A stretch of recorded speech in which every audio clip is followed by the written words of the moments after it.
She's way more, even by default, she's way more powerful. She's much more faster. She's much more precise. There's a couple of things like that. She can disappear in the jungle. She understands more of the world and becoming one with it. In terms of the skill progression, you can also, as a player, want to choose what type of very experienced Lara you want. It could be more about the exploration, could be more about the combat, the stealth, could be much more about the everything that is about building a way to move into the world. So it's very pushing that to the next level. But what if I'm not like the best at stealth? Can I still run in akimbo guns, just take fools out? Absolutely. So we love to give players options. So you can still go in what we call the assault style of gameplay, and Lara's more proficient that way, and you have more options. But for the players that want to go more stealth, you can play that way as well. And one of the things that I really like is we allow a lot more flexibility going between the two. So in previous games, once you were in stealth, and then, as we call it, the bubble popped, and you were now in assault, like they knew where you were, you couldn't ever go back to stealth. But we've changed the game, overhauled the AI, so enemies will eventually stop looking for Lara. You can disappear up into the canopy, you can, evade them, and then re-engage on stealth. We look at it as Lara's becoming one with the jungle. And so she is striking and then disappearing like the jaguar. So she can use stealth to whittle down their numbers, or she can go in guns blazing but then disappear and they say, where is she, where is she? So it's really about showing Lara, realizing that she is outgunned and outnumbered by Trinity, using the jungle against them, and she is the one that is taking control of the combat and dealing out the damage, dealing out the fear on her terms. That was a really awesome shot. I'm just watching this gameplay. I'm so excited to finally get my hands on this. So we're seeing Lara has her trusty bow again. We're seeing, is she going to have her trusty ice pick I see with her? Can you tell us a little bit more about the mechanics of the game, fighting, combat? Yes, what we'll be seeing? Yes, we push a lot. Okay, Lara, she's very smart. What she does is very smart. So when she goes into an environment, whatever it is for combat or anything else, she can be analyzing it and using it at her own advantage. So the things that here for the trusty bow, whatever it's a weapon, or now we have like this machete type of weapon, she uses very efficiently. So the thing for us that is very important when we're looking at all the arsenal that she has, it's all about, looking at the world as a puzzle and using, so a lot more option this time around. So you're getting to whatever it's assault, like we're talking about, or the actual stealth. It's looking at the world and knowing like, okay, now I could basically use that or do that. So this is way more important that the type of arrows also you're going to use, you can instill fear with them. So you can scare them or you can really create fear. There's a Jaguar Javelin, which is a special kind of arrow that she can craft on the fly, and it makes people thinking that the jungle itself, the animals or everything is attacking them, so they're turning around and say, what? And they're attacking their enemies. So everything from the stealth to assault, we're trying to make sure that you have a lot of options and freedom to do whatever you want to do. Awesome. And I heard you mention puzzles, and puzzles are obviously a huge part of every Tomb Raider campaign.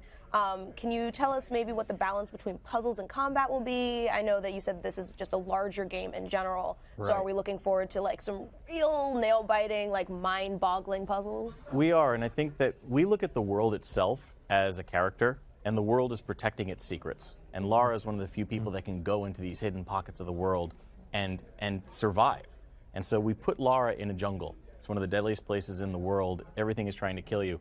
So in addition to the puzzle playing out into the traversal, we have new skills like Lara having a rappel, being able to wall run, so you have to figure out how am I going to get to new areas.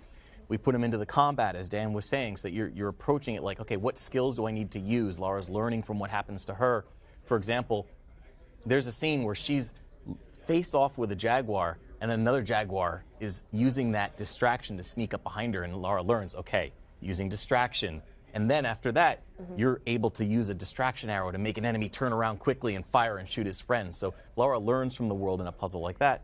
And then, of course, the best way that we represent it is with tombs. And they are more than ever, they're bigger than ever, they're more deadly than ever, because again, this is the Maya apocalypse. Lara is racing against Trinity to try and save humanity. I mean, Trinity wants to remake the world in their image, and Lara, especially since she partially caused this by taking an artifact, a little bit rashly, she feels the responsibility to make things right again. So going into these tombs, a place that celebrated death, a place where everything inside, the traps, the puzzles are all meant to kill you, this is where we really put those brain teasers to great effect.